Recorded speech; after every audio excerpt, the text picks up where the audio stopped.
Ngayon ay pupunta kami sa palengke para maghanap ng mga dried fish. Bibili kami ng dried fish pampasalubong. Kaya dito naglakad na kami pa main road. Tapos dito sumakay kami ng jeep. Buti na lang sakto, paglabas namin may jeep kagad. Ito na kami ngayon sa downtown market dito sa Tacloban. Pagbaba namin, naglakad kagad kami papunta dun sa market. Hindi kalayuan, nakita kagad namin yung bilihan ng mga dried fish.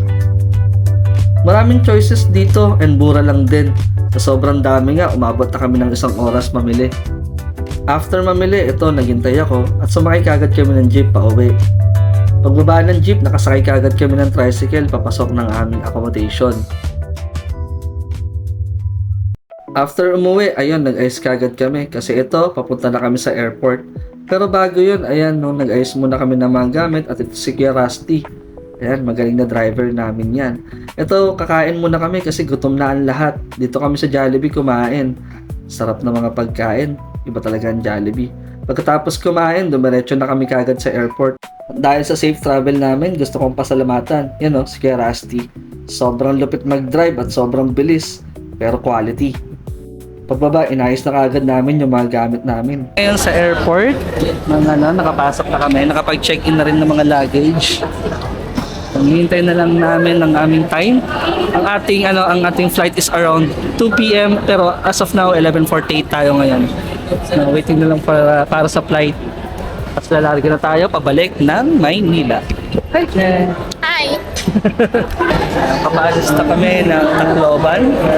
Sasakay na kami ng eroplano pauwi ng Maynila. Mga kasama. Bye! Kabo, pauwi na kami. Tinuha naman sobrang itim ko. Bading, utang ina. Ito, sasakay na kami ng airplane. Cebu Pacific nga pala yung sasakyan namin. Masungit yarn. Pila-pila lang muna kasi mahaba yung pila. Pero papasok na rin kami ng airplane. At ito na, lumipad na ang aming team.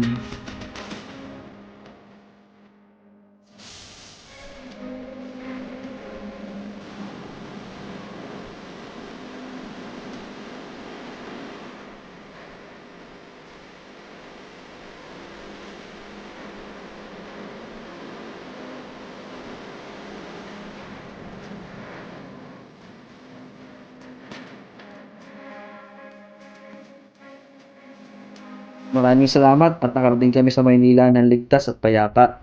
Bago matapos tong vlog na to, gusto kong pasalamatan yung tour guide namin, si Kuya Jory, at ang asawa niya si Ate Vilma. Pati yung anak nila, si Isabella. Thank you din kay Kuya Rusty, yung driver namin. Maraming salamat sa inyo guys! And this is our last day at maghihiwa-hiwalay na kami dito. Yan. Salamat guys sa lahat ng nakasama namin. And it ends our trip. 7 days trip sa Biliran, Kalangaman at Limasawa Island at Tacloban. And that's all. Kita-kits sa susunod na adventure. Quality. Ayos.